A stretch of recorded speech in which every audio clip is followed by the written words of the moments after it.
Kung order ka ng Steam Deck sa online guys, dito ko na sa shop na to, legit na legit. So hindi po to sponsor. Kung nakita nyo po, i-check out ko na po siya. So i-check out ko po siya via payment po sa 7-Eleven guys. Kasi hindi po siya pwede bayaran ng COD. So 25k limit lang po yung kayang i-COD ng ating Shopee guys. So kung nakita nyo po, ipipay ko na rin po siya. Once na pinay po natin yan guys, so lalabas na po dyan yung ating QR code ng ating payment guys. So papakita lang po natin yan sa cashier sa 7-Eleven, then i-scan po yan, then yun nga, all goods na yan guys.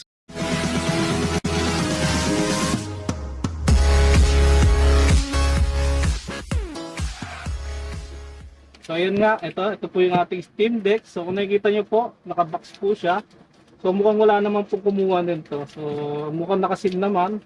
Siyempre, try na natin yung open guys. So ito yung ating mamahaling console guys. So meron po siyang, uy, may screen protector na pala siya. So umorder pa ako ng screen protector. So nag-doble na. Sige, okay lang yan. At least meron, doble-doble. So meron din siyang, ano ba to? Manual or speaker. So tabi lang po natin. Ayan, pinaho natin mga Lodi Cakes. So ito na yung pinaka-inaasam-asam Steam Deck. So kahit na wala na tayong pera, so sponsor naman to ni Jtron TV, kaya walang problema doon. So, ito po yung bunga ng aking mag-YouTube guys. So kaya na-order ko itong ating Steam Deck. So kung nakita nyo po, ganito po talaga yung box ng ating Steam Deck guys. So meron siyang mga sulat-sulat.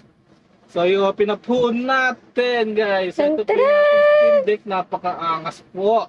So mukhang legit na legit guys. So kung nakita nyo, so yung nandito is meron tayong box. So titingnan muna natin kung ano po yung nandito. So syempre di natin alam kung anong meron dito. So ang nandito guys is yung charger guys. So napakaganda ng charger niya, napakabigat. So napakaangas na ito. Ano bang type to? So type C na ho siya guys. So type C na ho. So pwede rin siya sa cellphone. So baka 10 minutes lang puno na yung cellphone natin. Sobrang lakas siguro niya. So ito na po yung Steam Deck natin guys. Ito yung pinaka solid. Ito yung pinaka magandang console sa ngayon guys ha. So sa affordable na console natin, yung handheld PC. So ito na po yung pinaka affordable at napakasulit. So ito na ho. I-open na ho natin. So meron po siyang sariling pouch guys. So kung order kayo sa online, so meron po siyang sariling pouch na. Then ito po yung kanyang cover guys. So napakaangas po ng ating Steam Deck. So sana nasa loob po yung Steam Deck natin. So ito po yung pinaka pouch niya. So i-open na ho natin ha. Ito na po yung moment of truth. So kung nakikita nyo po, nakasil po siya. So ibig sabihin, legit na legit po yan na galing pa yan sa seller guys. So yan, kailangan lang po natin yan i-unlock guys. Siyempre, try natin hilahin. So nahila na ho natin. So nakasil siya guys. So ibig sabihin, hindi pa ito nabubuksan. So let's go. So open na ho natin ang ating Steam Deck guys. So Steam Deck na to guys. So dito po pwede tayo maglaro ng PC games at mga emulator. Kagaya ng mga PS2 at mga PS3 guys. So napakalaki niya guys. Kung nakikita nyo ho, puta napaka solid. So napaka-smooth, napakagaan, napakaganda ng aerodynamic. So napaka-solid guys. So kung malalaman po natin na Steam Deck OLED na po yung ating Steam Deck, so meron po siyang orange button na power guys. So syempre, napakaangas po ng ating Steam Deck guys. So napaka-solid guys. So try natin na open guys ha. So wala pa akong alam dito. So syempre, power on muna natin. So bakas lobat pa to guys. So ayan na. Nagkaroon na po siya ng signal. Try na natin hintayin kung gaano nakaangas yung ating Steam Deck. So naglo-loading na ho siya.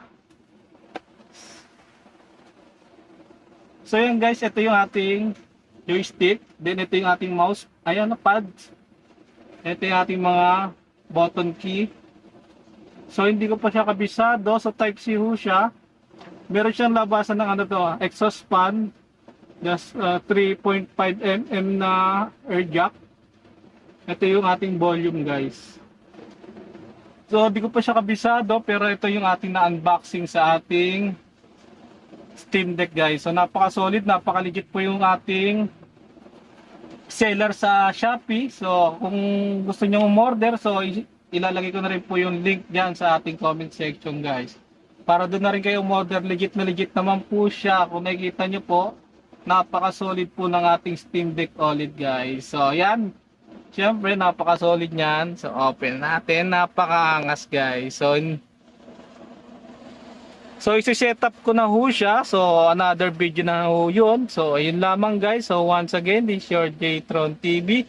Napaka-solid po ng ating Steam Deck. So meron po siyang lagayan ng ating SD card.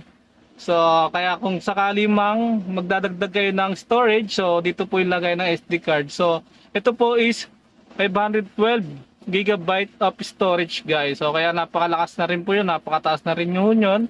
Kaya siguro, okay na ho yun. Hindi ko na i-upgrade to. Napaka-solid, napaka-mahal. So, nakakuha ko po siya ng 35k guys. So, kulang-kulang 35k. So, meron lang tayo mga coupon-coupon. Kaya medyo nabawasan pa ho. Kaya, yun nga. So, napaka-solid po ng ating Steam Deck guys. So, isa po siyang handheld PC. So, kayang-kaya niya pong laruin yung mga laro sa PC. Kaya, mas malakas pa to sa aking computer set guys. So mas mataas pa tong spec na to sa guys, aking na-connect ko na siya sa aking Steam Deck sa aking computer. So pwede mo lang siya i-connect via Steam Deck guys. So lalagin mo lang yung account mo. So lalabas na yung ating mga games diyan guys. Yung mga games ko sa PC. So ito rin po siya, nag-appear din siya. So yan po yung ating mga games guys. So ito, paano siya i-download? So napakadali lang. So click lang natin tong Asphalt. So yan guys, so pipindutin lang po natin yung install guys. Kung gusto natin i-install yung ating games sa ating Steam Deck guys. So napakaangas, so wala po yung bayad guys. Libre po yan guys. So wala po tayong babayaran dyan. So just install lang. So yun nga guys. So napakaganda ng Steam Deck natin. So install na po natin yan guys. So let's go. So yan na nga guys, nag-install na po yung ating Asphalt guys. So napakaangas. Libre lang po yan sa ating Steam. So yan, napaka-solid guys. Once again, this is your J-Tron TV. See you guys to my next video. Peace out.